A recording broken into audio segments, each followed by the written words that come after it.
Assalamu alaikum everyone. I hope all of you are doing well. So in this video, I will be discussing about three waves of feminism. So let's start. So the 20th century of feminism leads towards feminists like Stanton sidelined the radical demands of people like Emma Goldman and Charlotte Perkins Gilman, but then failed to secure vote for women. Feminists in England began suffrage campaign by polite struggle and ladylike lobbying, but in 1903, Emmeline Pankhurst began a series of boycotts, bombing and pickets.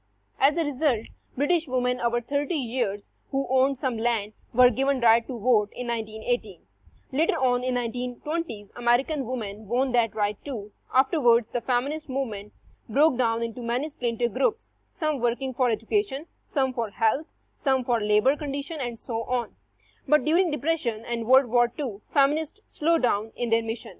Women employed in 1930s were greater in the ratio than those in 1960s. By 1960s and 1970s, women were once again domesticated into bearing children, raising families, and other home chores were once again given to them. So there are three waves of feminism. So the first wave of feminism has some historical context as well. Means that women widely are considered to be intellectually inferior, physically weak, emotional, intuitive, irrational, and she is suited to the roles of wife and mother, and women could not vote, including they were not educated at school, universities, and could only work in manual jobs. And a married woman's property and salary were owned by her husband.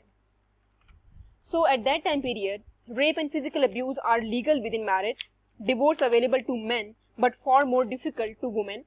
Women had no right to their children if they left a marriage. Abortion was illegal.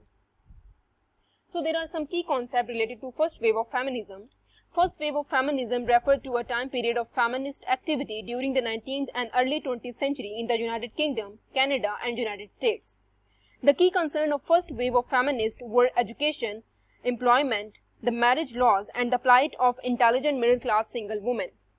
And its overall goal is to improve the legal position of women, in particular to gain women the vote. And its basic assumption consists of that men and women have separate biologically determined roles and duties in society. Women work in the private sphere, means the home, and men in the public sphere, means outside of the home. And it lasted, or it is active until the First World War I. So the second wave of feminism also have some historical background. Means historical background consists of that women could attend school and university. Women did not receive equal pay for the same work. It was easier to gain a divorce but socially frowned upon. Rape and physical abuse within marriage were illegal but husbands were rarely convicted. Abortion was still illegal and women's body were objectified in advertising. So in the second wave of feminism, it was focused on fighting social, cultural and political inequalities. The second wave of feminism started from 1960s and ended in 1980s. During the past few decades, people faced two world wars and men were used to be in defense forces for the sake of war. On the other hand, women were working in the public sphere, but as the war ended, men started returning to their previous jobs and women were being fired and replaced by men.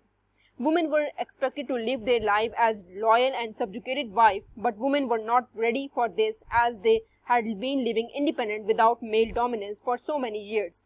All these circumstances brought the second wave of feminism into limelight. The movement was initially confined to United States of America, but then it spread throughout the Western countries. In contrast to first wave of feminism, which focused primarily on voting rights, second wave was focused more on both public and private injustice, issue of rape, reproductive rights, domestic violence, harassment, etc. At that time period were the core issues which were brought to the forefront by second wave feminists. Furthermore, there was a revolt to remove the stereotypes which were associated with women, and they tried to remove those stereotypes with the help of literature such as films, books and music, etc. They also wanted to ban prostitution and pornography as it was the root cause of violence towards women by men. So the third wave of feminism also consists of some historical background like women is equal to men, women are no longer obligated to marry, and the legal rights at that time period were given more than that of first and second wave of feminism. So some key concept of third wave of feminism is that third wave of feminism was started as a response to the failure and backlash of the second wave. Unlike the second wave feminists who were of the view that some kind of sexual activities such as prostitution and pornography was exploiting them, third wave feminists considered it some sort of liberation. They considered it as empowering as women were somehow embracing their sexualities. There was a division in opinion, but third wave of feminism embraced all the differences and personal narratives. Unlike second wave of feminism, third wave of feminism was broader in nature and focus was less on political changes and more on individual identity. The reproductive rights of women, such as the right of abortion, etc., were highlighted in this movement. So that's all from my side. If you have any queries, you can ask me in the comment section. Please like, subscribe and share my channel. Thank you for watching.